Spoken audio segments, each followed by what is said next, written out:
Hello दोस्तों, स्वागत है आप सभी का स्लीपी क्लासेस में। दोस्तों, आज चलिए सॉल्व करते हैं इकोनॉमी के 5 सवाल जो हमें प्रीलिम्स में हेल्प करेंगे। तो दोस्तों, ये इकोनॉमी का प्रीमिक्स है। आज तारीख है 24 दिसंबर। ठीक है दोस्तों, चलिए 5 MCQs सॉल्व करते हैं हम इकोनॉमी के आज। ओके, सबसे पहला सवाल आपके सामने बिल्कुल बेसिक से मैं आपके लिए सवाल लिख रहा हूँ एक। तो ये बेसिक सवाल है। वो कह रहे हैं, एक ऐसे मार्केट सिस्टम के बारे में बताना है आपने जिसमें सिर्फ एक बायर होता है। ठीक है, one buyer for a particular good और सर्विस। ठीक है, कि सिर्फ एक ही खरीदार है, बेचने वाले बहुत लोग हैं लेकिन खरीदार एक है। एंड उससे क्या होता है, जो बायर है उसके पास सिग्निफिकेंट पावर आ जाती है डिटर्मिन करने का कि कितनी प्राइस वो चाहता है पे करना उस प्रोडक्ट की। तो दोस्तों बताइए, ऐसे सिस्टम को, इस मार्केट सिस्टम को क्या कहते हैं जहां पर एक ही बायर रहता है? इसको ऑलिगोपोली या फिर मोनोप्सोनी या फिर मोनोपोली या फिर मोनोपोलिस्टिक कंपटीशन कहते हैं। तो दोस्तों बताइए इस सिस्टम के बारे में कि कौन से सिस्टम की बात हो रही है।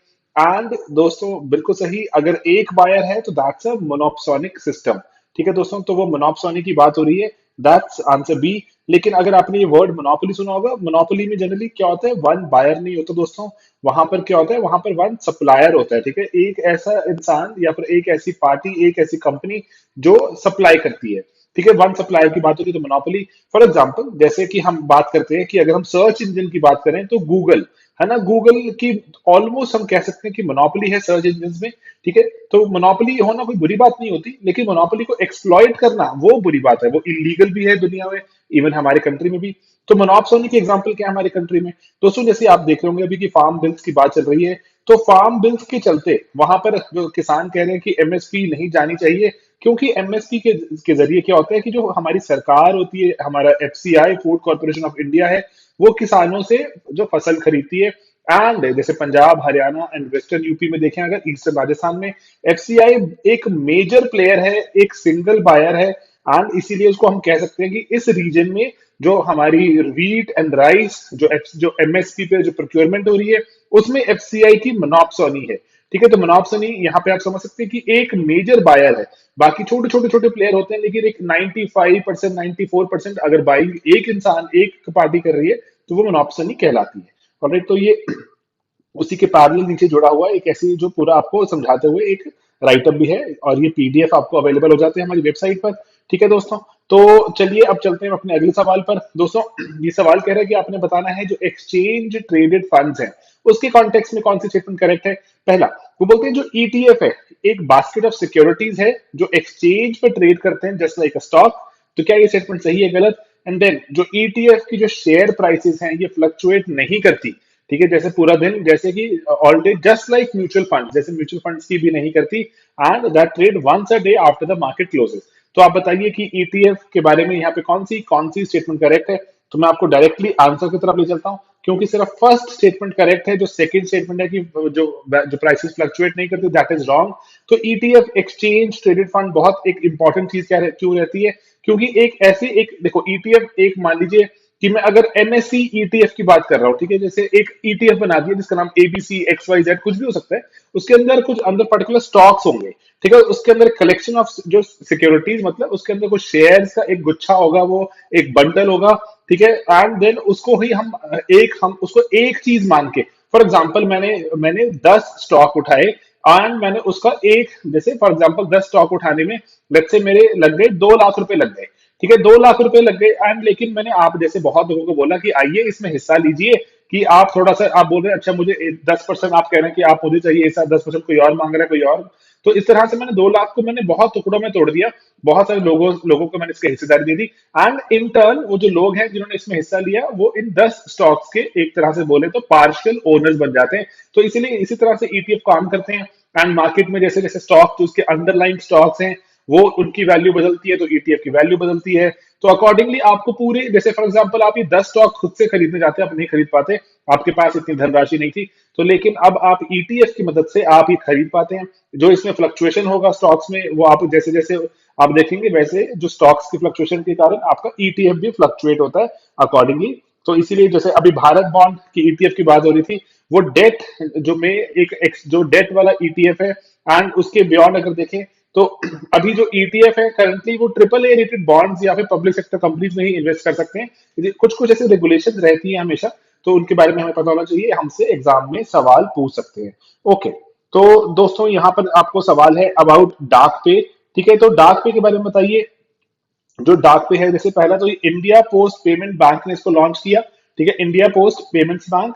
देन दूसरी यहाँ शिफन कहती है जो डाक पे है, customers can send money to others by implementing international money transfers. ठीक है, इंटरनेशनल मनी ट्रांसफर भी इसमें किया जा सकता है। एंड क्यूआर कोड और बाकी जो पेमेंट्स वगैरह सब कुछ की जा सकती हैं। और यूपीआई एक्सेट्रा के साथ भी इसका इंटरफेस चलेगा। तो आप बताइए यहाँ पे कौन सी स्टेटमेंट्स इनमें से जो स्टेटमेंट गिवन है, जो करेक्ट स्टेटमेंट है। ठीक है दोस्तों, तो यहाँ पर आप पॉज कर सकते हैं एंड अकॉर्डिंगली दे सकते हैं। एंड आपको प्लीज हमेशा ही ध्यान रखना है कि आपसे यहाँ करेक्ट पूछा गया या इनकरेक्ट, तो प्लीज इस बात का ध्यान रखिए। आपसे इनकरेक्ट पूछा गया तो इनकरेक्ट अकॉर्डिंगली ही आपको यहाँ पे मार्क करना है। तो ठीक है, यहाँ पर अगर कौन सी स्टेटमेंट यहाँ पे करेक्ट इनकरेक्ट है उसके बारे में देख लेते हैं। यहाँ पर हमारे पास अगर देखें जो सेकंड स्टेटमेंट है दैट इज इनकरेक्ट। ठीक है, तो अभी मैं डाक पे के बारे में आपको थोड़ा क्विकली समझाने की कोशिश करता हूँ। तो डाक पे में पर्टिकुलरली कर क्या रहे हैं, इसको इंडिया हमारे जो पोस्टल बैंक ने ही शुरू किया। एंड देन उसके बाद ये यूपीआई ऐप इनेबल्ड है, जिसमें आप यूपीआई आईडी एक्सेट्रा सब कुछ जो बनाकर जैसे आप स्टैंडर्ड जो यूपीआई से ट्रांसफर करते हैं वो सब कुछ कर सकते हैं। एंड देन यहाँ पर अगर देखें तो ओवरऑल जो जितनी भी से हमारी से जो ट्रांजैक्शन जो जितनी भी हो रही हैं, तो जो ट्रांजैक्शन है जनरली वो डोमेस्टिक मनी ट्रांसफर चल रही है। ठीक है, इंटरनेशनल मनी ट्रांसफर वाला जो अभी एक अगर मैं बोलूं इसमें जो एक ऑप्शन है या फीचर है वो अभी इसमें जैसे अभी ऑन नहीं है, क्योंकि वो जरूरी भी है ना दोस्तों, क्योंकि हमारे देश में अदरवाइज अगर हम इंटरनेशनल ट्रांजैक्शन करते हैं तो वो बहुत सारी नॉर्म्स के थ्रू गुजरता है। नॉट ओनली आरबीआई के नॉर्म्स, ठीक है दोस्तों, उसके बियॉन्ड होम मिनिस्ट्री एक्सेट्रा के बहुत सारे नॉर्म्स रहते हैं। तो इसलिए इंटरनेशनल मनी ट्रांसफर इतना रैपिडली इतना जल्दी नहीं मिल पाता। तो हाँ, लेकिन definitely there are set mechanisms जिसके थ्रू हम इंटरनेशनल मनी ट्रांसफर भी बहुत स्मूथली कर सकते हैं। लेकिन फिलहाल ये जो हमारे, क्योंकि देखो जो इसका प्राइमरी एजेंडा, आप इसको अपने आंसर्स में लेट्स से अगर आप चाहते हैं इसको मेंस में यूज करना, तो वहां पे कहाँ यूज कर सकते हैं कि आप इसको फाइनेंशियल इंक्लूजन वाले टॉपिक में डाल सकते हैं। ठीक है, कि कैसे हमारे देश की बहुत सारी आबादी जो अगर गांव में रहती है, तो हम वहां पर अगर हम डिजिटल नेटवर्क को पहुंचा दें जिसके थ्रू जैसे हो सकता है हमारे पोस्टल बैंक एक्सेट्रा का हम नेटवर्क यूज करें, तो वहां पर डाक पे जो हमारे फाइनेंशियल इंक्लूजन में एक बहुत इंपॉर्टेंट रोल प्ले कर सकता है। ठीक है दोस्तों, तो चलिए, तो ये हमारे पास जैसे अभी जो ये डाक पे के रिगार्डिंग था। एंड देन दोस्तों अगर यहाँ पे अगला सवाल देखें, वो कह रहे हैं इकोनॉमिक टर्म्स में बताइए जो टोटल मार्केट वैल्यू क्या रहती है इन्वेस्टमेंट्स की। ठीक है, the total market value of the investments that a person और entity manages on behalf of clients. ठीक है, तो मैं यहाँ पे चाह रहा हूँ कि ना अपने इस सवाल को अपने आप से जैसे थोड़ा पढ़ना शुरू कीजिए, क्योंकि थोड़ा जैसे अब हम प्री के नजदीक जा रहे हैं, तो आपको ये देखना होगा कि क्वेश्चन की लैंग्वेज क्या है। क्वेश्चन की लैंग्वेज पढ़कर समझना, जैसे अभी तो मैं यहाँ पे आपको समझाने की कोशिश कर रहा हूँ, लेकिन खुद से हमें सवाल पढ़ के उसको समझना शुरू करना होगा। तभी ही हमें उसमें जो बीच में जो क्वेश्चंस के बीच में जो एक ऐसी इंट्रिकेट बात पूछी होती है, कुछ जैसे कुछ जो हमें कोई डेफिनेशन पूछी होती है, हमें समझ आनी चाहिए। ठीक है, and is only one aspect used in evaluating a company और इन्वेस्टमेंट। ठीक है, अगर हम वो कह रहे हैं आपको वो टर्म बतानी है इकोनॉमिक टर्म की जो total market value of investments क्या होती है, जो पर्सन मैनेज करता है किसी क्लाइंट के बिहाफ पर, खुद के पैसे जनरली नहीं है, किसी क्लाइंट के बिहाफ पर। ठीक है, तो उसको क्या कहा जाता है, उसको एडवाइसमेंट कहा जाता है, कस्टडी, कमिटेड कैपिटल या असेट अंडर मैनेजमेंट। सिंपल सवाल है, मैं इसको कहूंगा इसको मुश्किल सवाल नहीं है। ठीक है, एंड देन आप बहुत ऑफन ये टर्म सुनते भी हैं। तो दोस्तों ये इसको कहा, ये असेट अंडर मैनेजमेंट कहलाता है कि कितने असेट आप, जैसे एक कोई कंपनी है आप या फाइनेंशियल एडवाइजर है आप, कुछ भी है ना, जैसे हो सकते हैं आप, अकॉर्डिंगली आप कितना पैसा टोटल मैनेज कर रहे हैं, that is known as asset under management. ठीक है, and asset under management generally company का वेरी करता है, जब कोई कंपनी अगर अच्छा मैनेज कर रही होती है तो उसके असेट अंडर मैनेजमेंट जो बढ़ते रहते हैं। एंड अकॉर्डिंगली जैसे जनरली कंपनी क्या करती हैं, आपको थोड़ा एक्स्ट्रा बताया, तो यहाँ पर जो ट्रस्ट बनाकर इसको काम करती हैं। ट्रस्ट क्या होते हैं, जैसे हमारे देश में कंपनीज बनती हैं, या हमारे देश में जो आप देखते हैं कि इवन जैसे एनजीओ वगैरह बनते हैं बहुत सारे, तो वो उसमें ऐसे ही एक हमारा जो फॉर्मुलेट करने का एक तरीका है दैट इज थ्रू ट्रस्ट। ठीक है, ट्रस्ट एक फॉर्मुलेट कर दिया जाता है एंड उस ट्रस्ट के थ्रू जो जो उसका ट्रस्टीज रहते हैं, एंड वहां पर आपका जो असेट मैनेजर भी रहता है वो आपका असेट मैनेज करता है। आपसे जैसे सवाल पूछ सकते हैं ना कि जनरली कंपनीज नहीं बनाई जाती है, ट्रस्ट के जैसे काम करती हैं। इवन जो आपके म्यूचुअल फंड्स होते हैं, म्यूचुअल फंड वगैरह भी they usually work like a trust. ठीक है, आपका पैसा है, बहुत सारे लोगों को इकट्ठा पैसा मैनेज किया जा रहा है, जिसमें से जो जो ट्रस्ट को चला रहा है असेट मैनेजर है। जो असेट मैनेजर उसमें अपनी कोई फीस चार्ज करता है, 1%, 2%, आधा परसेंट, जो भी वो पहले आपको बता के रखते हैं। एंड अकॉर्डिंगली असेट इंजन जो अंडर मैनेजमेंट है ये फ्लक्चुएट भी करते हैं, कभी ज्यादा कभी कम होते रहते हैं। एंड जो फंड की मैनेजमेंट फी एक्सेट्रा वगैरह सब रहती है यहाँ पर। ठीक है दोस्तों, ओके। तो अगला सवाल है आपको जो वर्किंग बॉडी आइडेंटिफाई करनी है कि कौन सी वर्किंग बॉडी की बात हो रही है। ठीक है, एक हम जैसे एक ऑर्गेनाइजेशन एक इंस्टीट्यूशन की बात कर रहे हैं। ठीक है, पहली बात, इसको एग्जीक्यूटिव ऑर्डर द्वारा बनाया गया था भारत सरकार के। ठीक है, एंड एक ही नॉन स्टेचुटरी एपेक्स बॉडी है under ministry of finance. Okay, then ministry of finance, जो जो फाइनेंस मिनिस्टर हैं वो उसके चेयरमैन रहते हैं, चेयरमैन चेयरवुमन। एंड देन ये macro prudential and financial regularities के बारे में भारत की जो पूरा ओवरऑल उसके मैक्रो जो सिनारियोज है उसके बारे में बात करती है। ठीक है, आपको मैं ऑप्शन बताऊं उसके पहले ही आपको ये आंसर आना चाहिए। ठीक है, ऑप्शन देखें तो आप गारंटीड इसको सॉल्व कर देंगे, लेकिन बिना ऑप्शन देखे क्या बता सकते हैं अभी दोस्तों? ठीक है, ओके, तो बताइए दोस्तों राइट आंसर। अगर देखें, चलो यहाँ पर एक और ऑप्शन हमारे पास लगा हुआ है कि ये भारत के साथ कोऑर्डिनेट भी, जैसे भारत का जो पक्ष रखकर इंटरनेशनल अरीना में जो कोऑर्डिनेट करता है और इंटरफेस बनकर कि जो फाइनेंशियल एक्शन टास्क फोर्स है, फाइनेंशियल स्टेबिलिटी बोर्ड है, बहुत सारे, वहां पर ये भारत की पूरी जो पूरे इंटरफेस बन के कोऑर्डिनेशन करता है। ठीक है, चलिए बहुत सारे हिंट्स हो गई। तो यहाँ पर लेकिन जैसे पर्टिकुलरली ये दो जो तीन चीजें हैं इसी से ही आपका आंसर निकल जाएगा। तो दोस्तों राइट आंसर इज एफएसडीसी। ठीक है, एफएसडीसी की बात हो रही है यहाँ पर। एंड एफएसडीसी के बारे में हम अनगिनत बार पढ़ चुके हैं, financial stability and development council.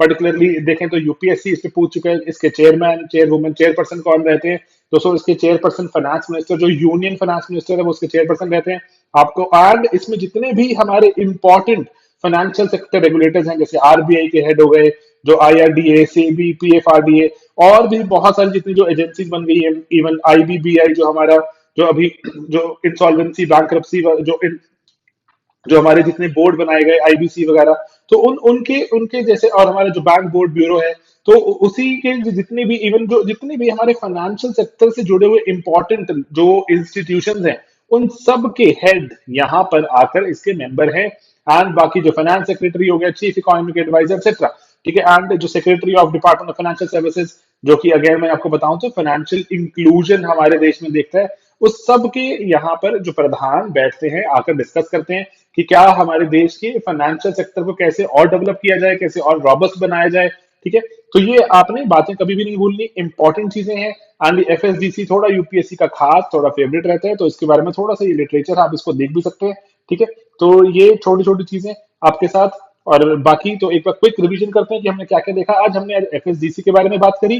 ठीक है, एफएसडीसी के बारे में कुछ हमने सवाल सॉल्व किया, एसेट अंडर मैनेजमेंट हमने एक टर्म जानी। एंड देन उसके पहले हमने देखा कि कैसे डाक पे एक नई चीज आ गई है, उसके बारे में हमने स्टेटमेंट देखी कुछ। देन एक्सचेंज ट्रेडेड फंड्स के बारे में हमने जाना कि उसके फीचर्स कौन से हैं कौन से नहीं। एंड देन हमने एक टर्म पढ़ी which is by the name of monopsony. ठीक है दोस्तों, तो ये छोटे छोटे कुछ सवाल सॉल्व करते रहिए हर रोज। जो हम हर शाम हम कुछ प्रीमिक्स में कुछ क्वेश्चन सॉल्व करते हैं।